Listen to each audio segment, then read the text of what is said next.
Reporter election breaking. ഇടതുമുന്നണി വിടണമെന്ന ആവശ്യവുമായി RJDയിലെ ഒരു വിഭാഗം പാർട്ടി യോഗത്തിൽ 4 ജില്ലാ കമ്മിറ്റികൾ മുന്നണി വിടണമെന്ന ആവശ്യം ഉന്നയിച്ചു.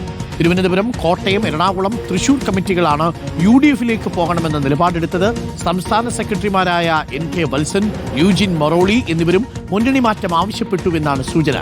എന്നാൽ ആവശ്യത്തിന് ഭൂരിപക്ഷ പിന്തുണ ലഭിച്ചില്ലെന്നറിയുന്നു. റാഹീസ് റഷീദുണ്ട് കൂടുതൽ വിവരങ്ങളുമായി. Rahees, good morning Rahees. റാഹീസിന്റെ ഷർട്ട് ഉടൻ തന്നെ ഇവിടെ നമ്മുടെ കോസ്റ്റ്യൂം ഡിസൈനർ താങ്കൾക്ക് അയച്ചു തരും കേട്ടു. ഞാൻ ഇന്നലെ പറഞ്ഞിട്ടുണ്ട്. അപ്പോൾ ബ്രാൻഡും കടയും കൂടി കണ്ടെത്തിയതിനു ശേഷം അവിടെ നിന്ന് വസ്ത്രം എടുത്ത് അയച്ചു തരും. അപ്പോൾ ആ സന്തോഷ വാർത്ത ആദ്യം അറിയിച്ചു എന്ന് മാത്രം. ഒരു പ്രേക്ഷകൻ ചോദിച്ചു ഷർട്ട് കൊടുത്തോ ഇല്ലയോ എന്ന്. അപ്പോൾ നമ്മുടെ വാർത്തയിലേക്ക് എത്തിയാൽ RJDയുടെ കാര്യത്തിൽ ഈ മുന്നണി മാറ്റം നടക്കുമോ ഇല്ലയോ? ഭൂരിപക്ഷം കിട്ടാത്തതുകൊണ്ട് ആ പ്ലാൻ അബോർട്ടഡ് ആയോ, അലസിപ്പോയോ? Good morning Arun. ഇന്നലെയാണ് RJDയുടെ സംസ്ഥാന നേതൃയോഗം കൊച്ചിയിൽ ചേർന്നത്. ആ നേതൃയോഗത്തിൽ 4 ജില്ലാ കമ്മിറ്റികൾ LDF വിട്ട് UDFിലേക്ക് പോകണം എന്ന ആവശ്യമാണ് ഉന്നയിച്ചത്. അതിൽ തിരുവനന്തപുരമുണ്ട്, കോട്ടയമുണ്ട്, എറണാകുളമുണ്ട്, തൃശ്ശൂരുണ്ട്.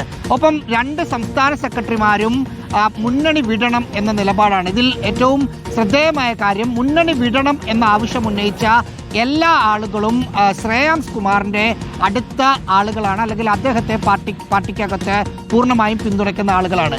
പക്ഷേ ഭൂരിപക്ഷ അഭിപ്രായം, അതായത് ഭൂരിപക്ഷ നേതാക്കൾ നീലലോഹിതദാസ് നാടാരെ പോലുള്ള, KP മോഹനെ പോലുള്ള, സബാഹ് പുൽപ്പറ്റയെയും സലീം മടവൂരിനെയും മനേത്ത് ചന്ദ്രനെയും പോലുള്ള RJDയുടെ ഏറ്റവും പ്രധാനപ്പെട്ട നേതാക്കളെല്ലാം ഈ ഒരു സമയത്ത് മുന്നണി മാറ്റം വലിയ തോതിൽ പാർട്ടിയെ തന്നെ ഇല്ലാതാക്കുന്ന ഒരു നടപടിയായിരിക്കും എന്ന നിലപാടാണ് സ്വീകരിച്ചത്. മറ്റു ജില്ലാ കമ്മിറ്റികളും LDFിൽ ഉറച്ചു നിൽക്കണം എന്ന കാര്യം ആവർത്തിച്ചു പറഞ്ഞു.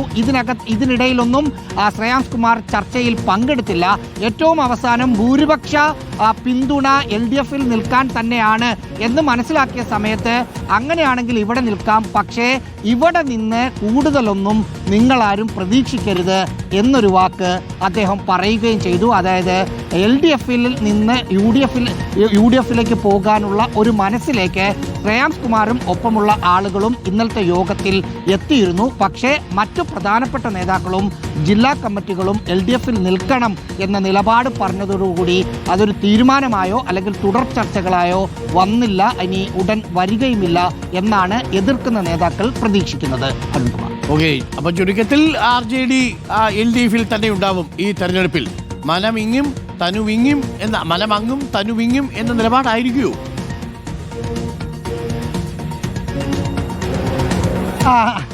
അതിനെക്കുറിച്ച് ഇപ്പോൾ പ്രധാനമായും ശ്രേയാംസും ഒപ്പം നിൽക്കുന്ന ആളുകളും പറയുന്ന ഒരു കാര്യം, ഇപ്പോൾ തദ്ദേശ തെരഞ്ഞെടുപ്പ് അവർ ഉദാഹരണമായി പറയുന്നുണ്ട്. തദ്ദേശ തെരഞ്ഞെടുപ്പിൽ ഇവർ LDFിലാണോ അല്ലെങ്കിൽ LDF വിടുമോ എന്നൊരു തോന്നലുള്ളത് കാരണം വോട്ടുകൾ കിട്ടിയില്ല. അപ്പം അങ്ങനെയാണെങ്കിൽ പിന്നെ വിട്ടാൽ പോരെ എന്നതാണ് അവരുടെ നിലപാട്. എന്ന് മാത്രമല്ല, ചില വാഗ്ദാനങ്ങൾ നമുക്ക് വന്നിട്ടുണ്ട് എന്ന് അതിൽ പങ്കെടുത്ത ശ്രേയാംസ് കുമാർ പറഞ്ഞിട്ടുണ്ട് എന്നാണ് മനസ്സിലാക്കുന്നത്. അതിനകത്ത് UDFിൻ്റെ ഭാഗത്ത് നിന്ന് ചില ഫോർവേഡുകൾ, പ്രാഥമികമായ കമ്മ്യൂണിക്കേഷൻ വന്നു എന്ന സൂചന, അങ്ങനെ വന്നിട്ടുണ്ട്, ചർച്ചകൾ തുടങ്ങിയെന്ന് പറഞ്ഞിട്ടില്ല. പക്ഷേ ചില വാഗ്ദാനങ്ങൾ നമ്മളുടെ മുന്നിലുണ്ട് എന്നൊരു കാര്യം അദ്ദേഹം പറഞ്ഞു. പക്ഷേ നിലവിലെ സാഹചര്യത്തിൽ കഴിഞ്ഞ തവണ LDFിൽ നിന്നപ്പോൾ 3 സീറ്റുകളാണ് കിട്ടിയത്. അത് വടകരയിൽ തോറ്റു, കൽപ്പറ്റയിൽ തോറ്റു, കൂത്തുപറമ്പിൽ KP മോഹനൻ വിജയിച്ചു. ആ 3 സീറ്റുകൾ കൊണ്ട് തൃപ്തിപ്പെടേണ്ടി വരും.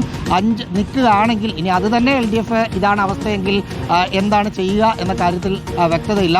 പക്ഷേ കുറച്ച് സീറ്റുകൾ കൂടി കൂടുതൽ ചോദിക്കണം, അതിനടുത്ത ദിവസം നമുക്കിരിക്കാം എന്ന് പറഞ്ഞാണ് അവസാനിച്ചത്. അതായത് LDFിൽ തന്നെ നിൽക്കുക എന്നതിലായിരിക്കും ഇപ്പോഴുള്ള തീരുമാനം. അങ്ങനെ മാറാൻ ഒരു പാർട്ടി ഇനി മാറുകയാണെങ്കിൽ തന്നെ ഇത്തരം ചർച്ചകൾ നടന്ന സ്ഥിതിക്ക് പാർട്ടി 2ആയി പോകും എന്ന കാര്യത്തിൽ സംശയം വേണ്ട. താങ്ക് യു റാഹീസ് റഷീദാണ് വിവരങ്ങൾ നൽകിയത്. അപ്പോൾ RJDയുടെ കാര്യത്തിൽ പ്രിയപ്പെട്ട പ്രേക്ഷകരെ LDFിൽ തന്നെ ഉറച്ചു നിൽക്കും എന്നുള്ളതാണ് ഇപ്പോൾ ലഭിക്കുന്ന വിവരം.